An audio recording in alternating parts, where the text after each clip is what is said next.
Well, good Monday evening, pipe friends. Coming at you, looks like here lately on a daily video for the last little bit. Have managed to be able to get in just about a video a day, and I thank y'all for taking the time to watch. I do appreciate it. Tonight is a Monday Melange night, and I'm smoking some Stanwell Melange that Pipe Happy and I did on a trade. And I'm smoking it in my Savinelli 320. Just got a char light done, so let's fire it up. And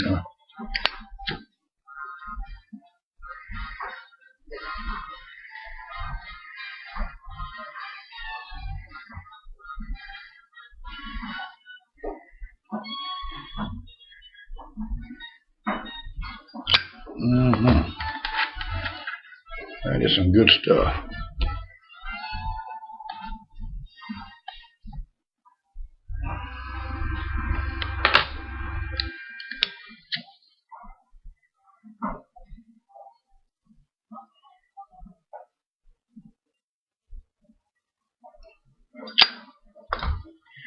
All right.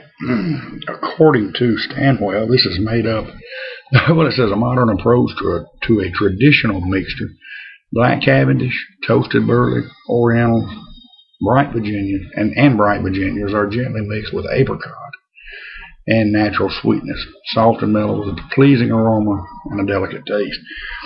And it is spot on that. This is truly a delicate taste, and of course it's certainly made up of some premium tobacco. You know, you get the slightly nutty flavor from the burleys. Getting no tongue bite.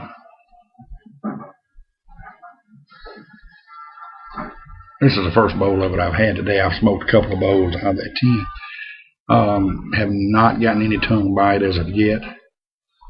And you can taste the subtleness of the apricot. And I did not know up until just now when I pulled it up that it was mixed a little, and it says gently mixed, and it is very gentle with apricot. I might even detect a little peachiness in it too. I don't know, but it's the apricot will come through on it. I did not know that, but that's a plus. I knew there was something there. I couldn't quite. I was calling it more of a peach. I couldn't put my flavor on it, my finger on it. Thought maybe peach, but really not. But since I've read this, I know now what my unrefined palate was trying to tell me.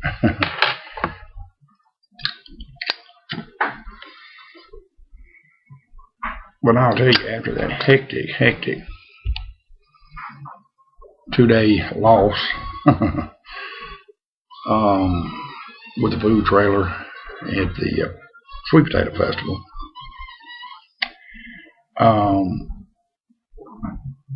I've been lazy. Of course, Sunday morning, I didn't get up and make it to church. It stormed. It rained all day. Thundered and lightning all day long. I didn't even know it. I guess this is a new feature that I didn't know I was on. Maybe my wife signed us up on it through Verizon. I got 2 alerts on flooding, flash flooding, which we did have flash flood warnings around here. Got 2 alerts on my phone. Didn't even know I got. Like I say, that's a new feature. I didn't know we had it. And today it thundered a couple times today. Might have got a little bit of rain, but it's too wet. I really need to get out and mow. It's not grass, it's just the pre-growth, the trash. And I really needed to have gotten out and mowed today, but it is wet here. So I have gotten myself in a rut the last 2 days. As of right now, we're closed on Mondays. That's probably fixing to change. We're going to probably start going up and opening through lunch. I feel like we're leaving a little bit on the table. A lot of places are closed in that little town on Monday, and one particular restaurant is getting it all, and the competitive nature in me just says, nah, I want a little bit of that too. Plus, I need the money. So I tell you, this day and age, it's tough. It's tough, and food costs has risen so much. I'm telling you, it's just horrible. Got notice that pork's going up again. Although I did find a better deal on ribs. We buy the St. Louis cut rib, and it's just a much meatier rib. We buy the three.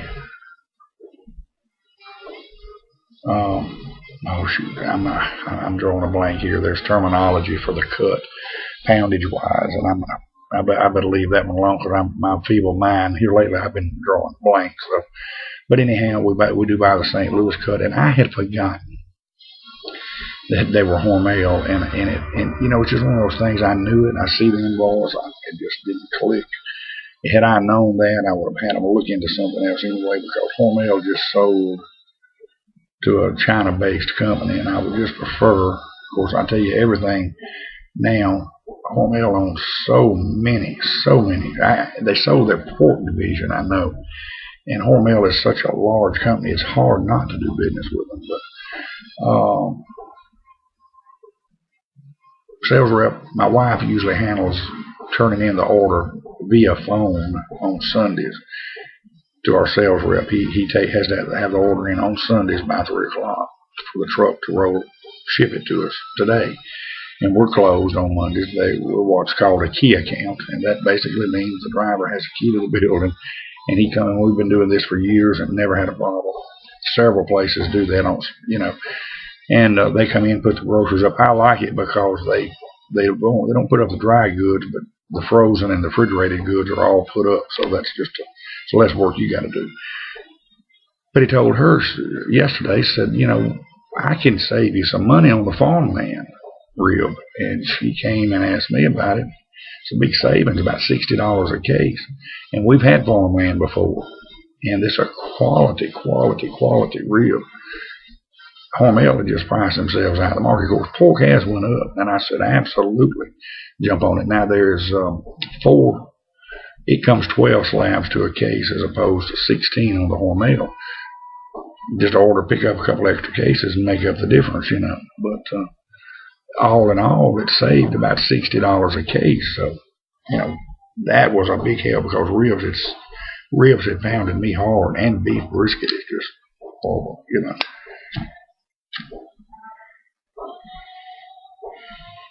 Well, we're staying hibernated up the last couple of days, man. I've got, Tuesdays are my Mondays to roll out of bed and get back in the groove. And I have just, when you stay hibernated up a couple of days in the house and don't get out and do nothing, so lay around and watch TV and get on the internet, man, you just,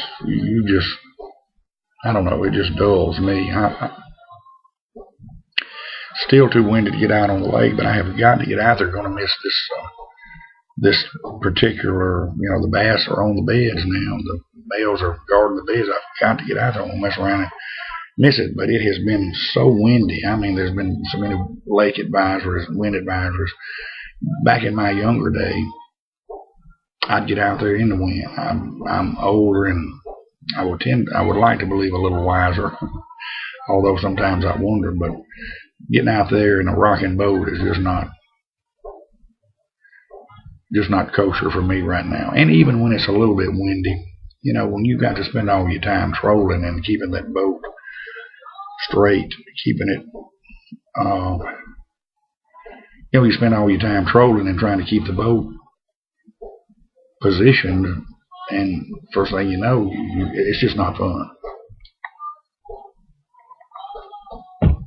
I've got a pretty good, for that boat, it fits it. It's a 45 thrust, certainly not the biggest, but a 16-foot aluminum boat. It's a Fisher Marine, which was a division of Tracker Marine, and Tracker decided in 2009 to drop the Fisher, just same way GM decided to drop Pontiac and Oldsmobile. They just one that they cut on their line and decided to move on. Of course, the parts are interchangeable. I was a little bit worried. I didn't realize it was made by Tracker. And I was down picking up a part from it, and the guy said, well, what you need is a new boat. And I said, no, I need this $10 part here. And we got to talking, and the boat was sold by, I bought it used as second owner. I'm the second owner of the boat. The people that bought it, now it's 15, 16-year-old boat. I've had it for a while, but people that bought it new from this particular dealership, and he sold it, and got to talking, and he said, look, don't worry, all the parts are interchangeable with a Tracker, just the same way as, if you're driving a Pontiac, and, it's discontinued by GM, but you need a water pump. I mean, it's all interchangeable, so it's made me feel a little better. But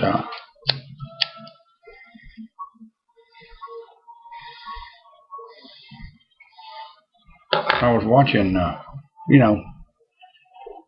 hadn't been a ton of videos out today. Well, I've watched several because I've laid around here and done nothing. But, on a slower YouTube day or when you're caught up, I like to go back and watch videos I haven't seen. Sometimes I'll even watch a rerun.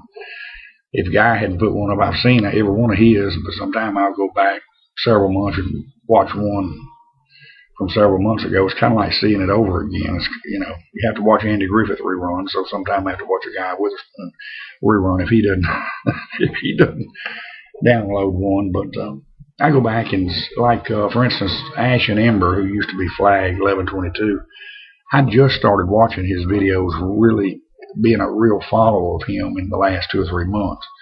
Don't know where I've been, but it's just, that's how things happen, and it is what it is. But he's using him as an example. I go back and watch a couple of his videos that I haven't seen, and he had one on cigarette habits, Die Hard, and let me tell you, they do. It's been one of the toughest things. And tobacco is such a big business. I don't know how much Washington is paying attention to tobacco. I know they're huge contributors. Of course, now the big two that's putting out all the money with the politicians, and both of them are horrible thorns in our side right now, is the drug industry and the oil companies. Man, they're just raping us. And now the food deal, I don't know where we're headed. But anyhow, yeah, I remember these oil companies, these tobacco companies and oil companies, I've dealt with both of them, can be vicious. In the convenience stores, man, they used to come in, the tobacco companies, and, they want to pay for space. They want to buy, there's a reason why everything is laid out like it is in these cigarette racks, and they pay for that space. And they are strict. If you're under contract, they don't want competitor signs hanging. They come in literally with a tape measure, and they measure it down to the quarter of an inch, and you better not be over. And I know some of my stores with Philip Morris, who is in my market, was the top. Marlboro was the top seller. Anything Philip Morris. They have a computer that they give from the wholesalers, and they knew what percentage that they held in your store. They already knew it through computer-generated reports. And I think in one of mine, for example, they held a 71% margin. Well, if you want to get on their best contract, you had to give them 71% of rack frontage, and signage, and but it can be lucrative. I mean, I've had some contracts that paid a couple $1,000, $3,000 a quarter just in advertising space, and that's built. Some of that was based on volume. I've been out of it several years, and 7 years, and I don't know how they're doing it now. But see, they lost their ability to advertise on TV. So what they did then was turn that money. They spent it at point of sale. They spent those advertising dollars with retail, and they are strict on it.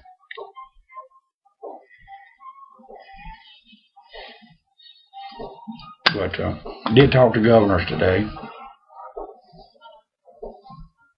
As I've been talking about, we've got 2 brick and mortars we really need to support, and that's Joe at Ash and Embers, and then Friday Ellis at Governors here in Monroe, Louisiana. I'm going to do a video and introduce Governors. He's going to do his own channel in the next week or 5 or 6 days. He's going to open next Monday, and he and I talked today. Getting all this tobacco in, and he is going to be able to have am I pronouncing this right? Esoterica. He pronounced it something else, but he's going to have the Stonehaven and the Penzance at some point. In probably a week or 10 days. He's got the order placed. It won't be there by the time he opens, but he'll be an outlet for that. But really enjoying this melange. If you hadn't tried it, get it. You'll like it. And here's another one that came from Buff and Stuff 1302. You know, he sent me the Bada Bing Cherry, and this was, in fact, it's full Virginia flake, and I thought it might have been a Samuel Gwyeth, and in fact it is. Now here's the deal. This is the best Virginia flake. This is very moist. I've smoked a bunch of Virginia flakes. This is by far the best. This is now my very favorite Virginia flake. But unfortunately, it comes with a little kick to it. With a twist to it. I've never smoked Samuel Gwyeth full Virginia flake. I've smoked some others. I don't know how I've never smoked it, so I don't know how it tastes right off of out of the tin. This has been aged a year, so I'm just going to order me a tin of it, 2 tins. Or actually, I'm going to go ahead and order 3. I'm going to sell her 2, get started on that year deal. Actually, he says go ahead and, Chris said go ahead and put them in a mason jar, which I'm fixing to start converting my jars to mason jars, by the way, too. Put it in a mason jar, store it. But I'm going to crack open a tin and see what the difference is on it. So, anyway, we're back over that 15 minutes again. Y'all take care. We'll do our best to catch you again tomorrow night for our nightly chats. Y'all have a good one. I'm fixing to go watch a bunch of videos. I'm fixing to wind it down with Dean Witherspoon and head to sleep so I can get up in the morning. Y'all have a good one. Take care. And God bless you.